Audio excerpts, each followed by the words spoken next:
assalamu alaikum bandirabam fulbe assalamtu alaikum awladu Mauritanie mi salmini kala ɓiɗɗo pullo biyo mbimi e mbimami caggal lettude Allah e nene baba mi mbaɗa on julma wuuri onon jarra onon jaafo e battini o saaha mo wuuri kala ko ussirne kadi ha bakkuruji meɗen ya barki Muhammad sallallahu alaihi wasallam yonta hande ari kadi addi on ko kesɗi pul inchallah machallah mi salmini les caméraman uji amen mi salmini ɗum machallah avant tout mi hokka bandiraɓe kadi calmindira e bandiraɓe jaari salmin bandiraɓe eyyi ko noon tigui Salma Aidara mi salminima kadi mi salmini yeeɓiyankoɓe Ayaw Pindi TV foof on mbiyama on jewnama kadi on mbiyama kadi Allah hokken tawde saaha mo ɓuuri comme no Salma yini oɗon jerlo oɗon jaafo kadi ko émission leeli kadi artude ko e mi salmini yo mi salmini kadi yewnoɓe yonta hande foof kadi min garte mon kadi ha ɓooya kadi ko laawa ha ɓooya seeɗa eyyi kay jeyatu a salminama juurama andana jarama no fewi rakiyatu Salma mi salminima mi juurimama jaari mi salminima mi juurimama mi salmini kala yeeɓiyanke émission yonta hande min jewni noon no feewi noon sababude yimɓe mbayrino wadde émission kono min garti kadi hamin mbiya won gila nden mataw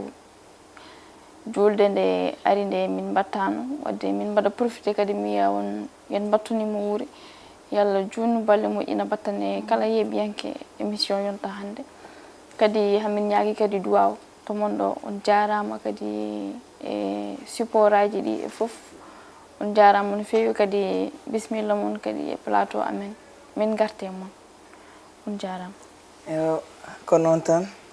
e jaari e raki wondiɓe mi salmini mi juurimama moon mais bon hande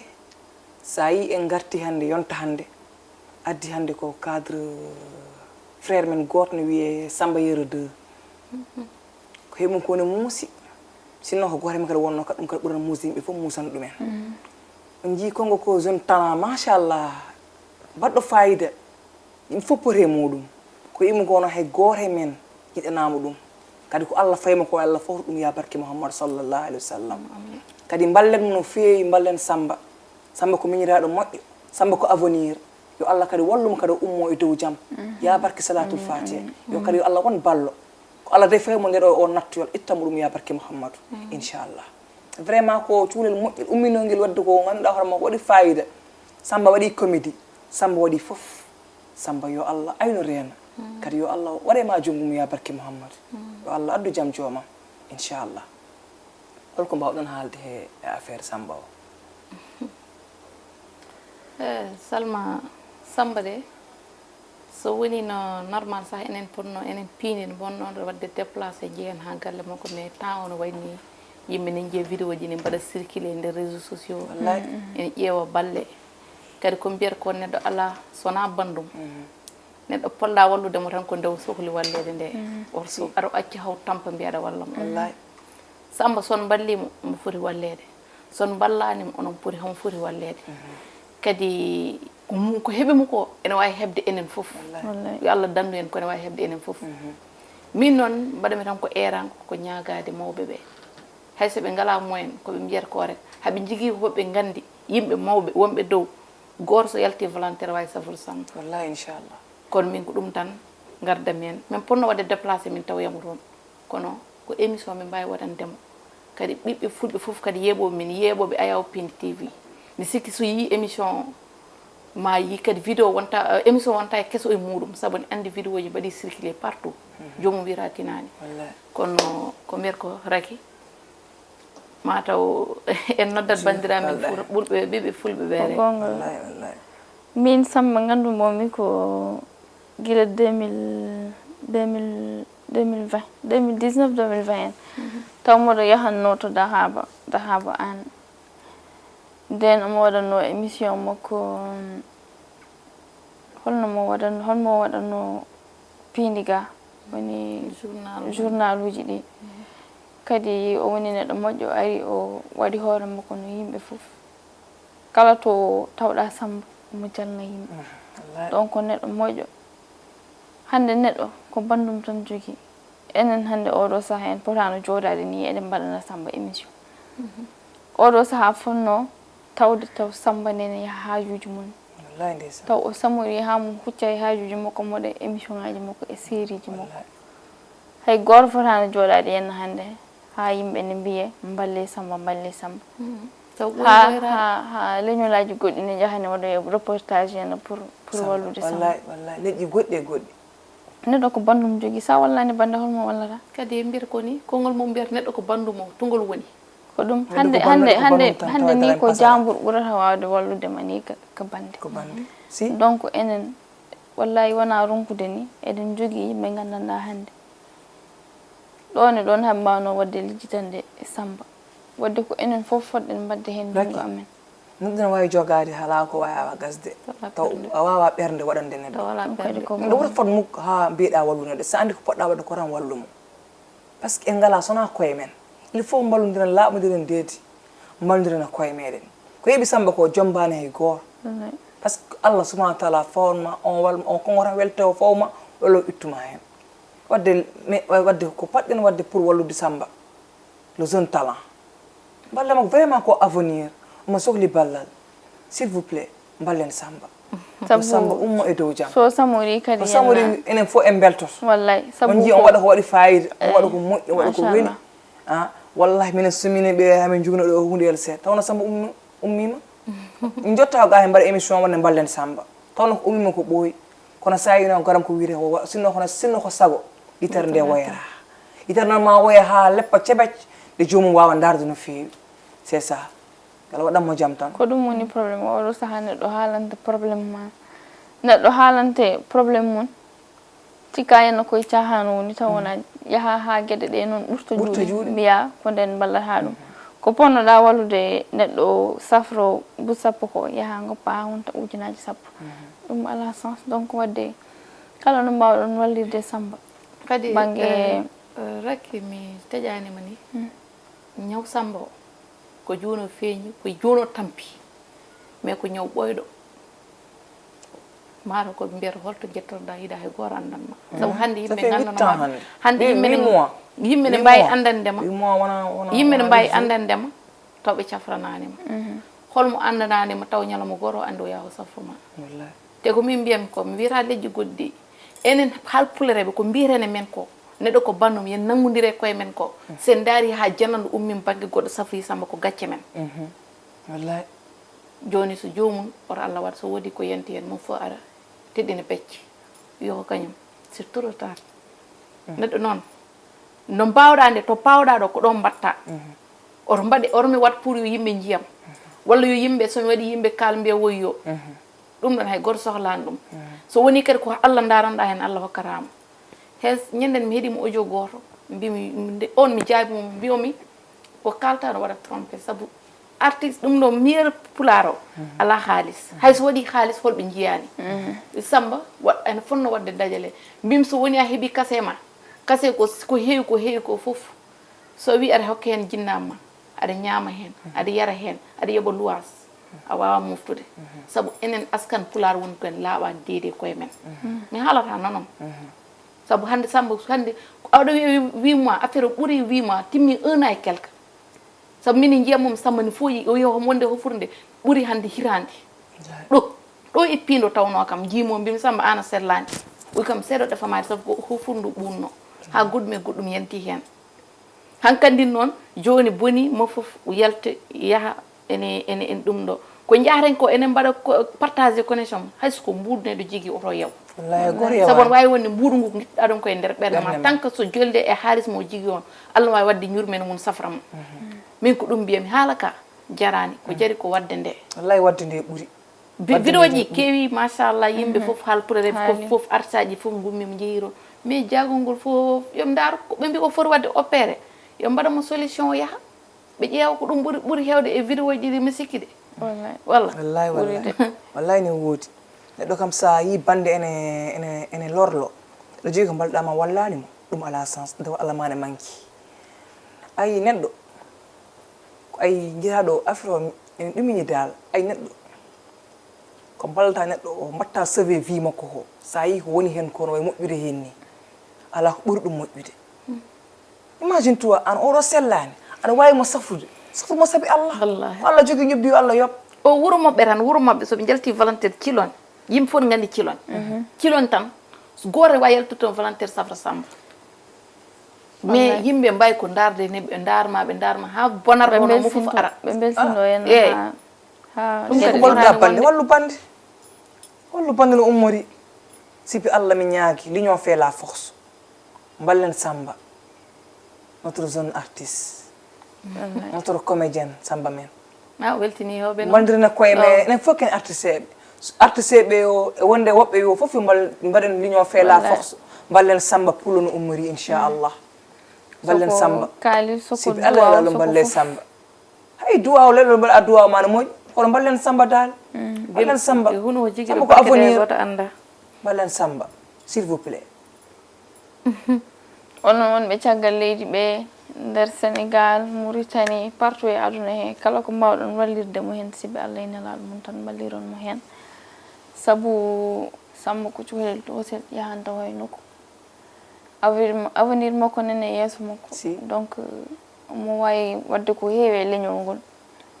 wadde kala bawɗo wallude mo tan yo wallirmo sibi Allah e nelaɗo mum tan ɓuuri tidde hen kadi min anon ko mbiyam bandiraɓe groupe WhatsApp ɗi keewi waɗoɓe hen ket keewi mais ñaguirimiɓe rek kala mbaɗowo ket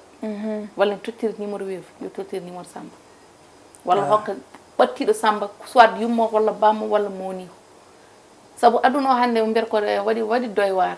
te haalis mo jaani wallay eyyi numéro ji yimɓe waɗoɓe mbiya mbaɗa Samba ketɗe e mbayno leydi numéro ji mbayno ɗe wawata andude numéro baɗɗo weevi e mo poɗɗa tottude e mo farani tottude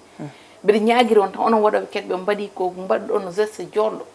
kala mbawɗon wadde mbaɗe gandon o ko numéro Samba ko fate Samba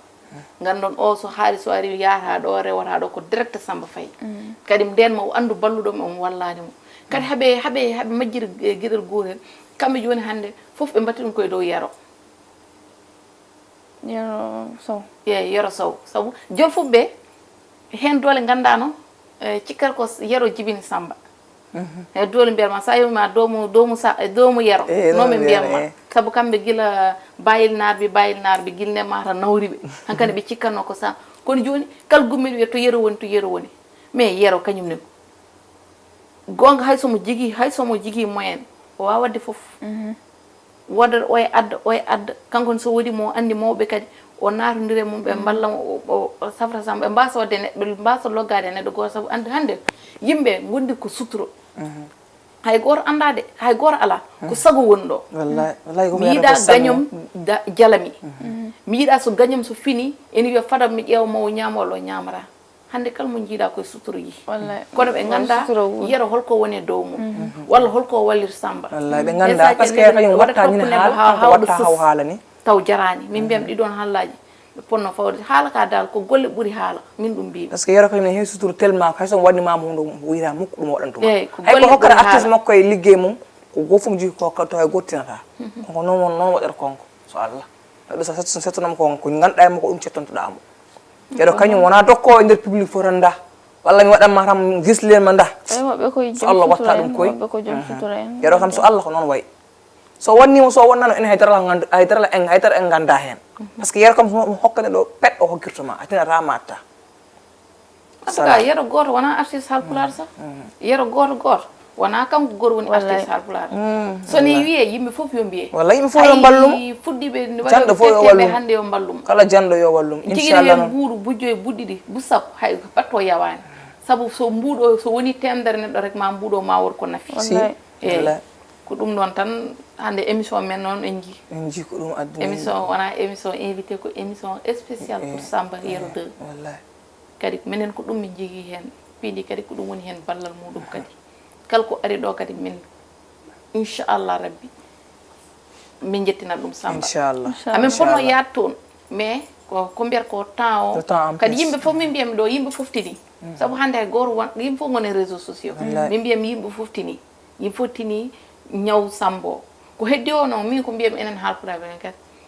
mbaɗen feere tan ha neɗɗo jananɗo kam inconnu wasa safrude Samba taw enen ɗo jooɗi To enen guere ngaari noon kuuɗe mawnen men. wutteji mawnen garambuji mbiɗen ken jigiɓe en ngala nden saabu en ngala ɓerde neɗɗo ko jogui ko fof so ala ɓerde ala ko zéro min ko ɗum woni haalami hen machallah émission amen ko ɗum hannde wonno hannde ko émission amen spécialement pour Samba Yero 2 hanka temps men gasi min ngari wayñade bandiraɓe tan kala bawɗo hen joguiɗo mbuuɗu mum yawanaka saɗa ala ko barke woodi kala ko mbawɗa jogade sa neldi Samba a waɗi to poɗɗa wadde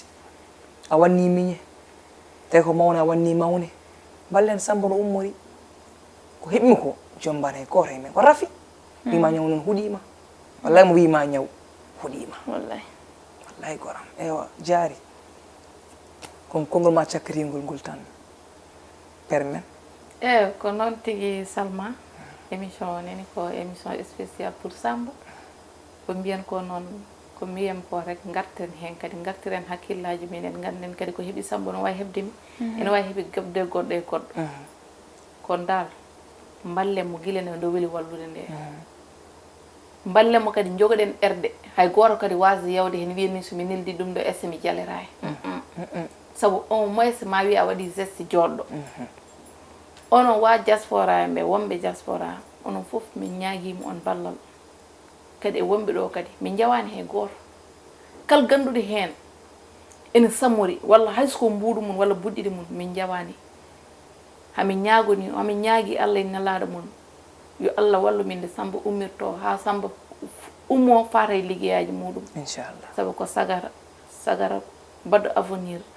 machallah beltinowo ɗemɗe fof wona ɗemɗe pular tan ko ɗemɗe enen e woɓɓe fof Samba kala to jaaɗa yimɓe gandi Samba ko ber ko Yero 2 e caggal ɗum mi salmini bandiramen furankoɓe mi salmini kadi yeɓoɓe Ayaw Pindi TV e émission men yonta hande mi salmini kadi technicien ji meɗen mi salmini kadi Baba Abou Samba Diop on mbiyama kadi ha dimanche inchallah rabbi eyo merci jaari a jarama eyo Raky ko noon Salma jaari on jarama émission o hande mataw ko noon tan fonno yaade sababu nde hande wona thème wona hay batte ko plateau spécial tan pour wadde soutenir Samba donc kala bawɗo yiide vidéo émission kala ko wawi wadde hen yo wallir sibe Allah e nelaɗo mum saabu ko wiya ko Samba koye gurdam makko artiste o dañi ko hen o wurat ko hen o teddinirta jinnaɓe makko donc kala bawɗo wallirde musidɓe Allah e nelaɗo mum yo wallir musidɓe Allah e nelaɗo mum o ummo ha ngal pawgal wona e darol e makko saabu hay goto yiiɗa yanna yebban ɗum fawga ɗum mbawɗa andirde ɗum ko jiiya neɗɗo ɓadiɗo mo jiɗɗa yanna fawga holko wattuma henna wadde mbaɗa duwanimo kanko ne yalla ummin yalla ittan mo dani yenna ha o ummo o yaha o hucce haajuji makko amin ya rabbi ko ɗum tan yenna wonno hande plateau on calminama on juurama yenna ha aljuma ha dimanche gartoyo so hawre welede Allah on jarama eyo inchallah on jarama vraiment ko ɗum tan wonno hande e émission amen hande Samba Yero 2 no ummori inchallah on calminama on juurama les caméraman mi salmini mi juurimama on hande ko ɗum ɗon aduna min ɗo henna vraiment min jogui ɓerɗe kecce e Sambele amen par ce que neɗɗo amen ko miñiraguel amen mawniraguel amen ko artiste comme no amen ni vraiment min jiɗɗa ko heeɓimi ko heeɓamo so Allah par ce que ko moƴƴo o handani hen o handani yollo wonto kay darol ya barke Mouhammadou o ummo faare golle makko inchallahu rabbi eyo sammini bandiraɓam ɓe foof sammininam Asselña debbo mo Nouadhibou on calminama on juurama merci machallah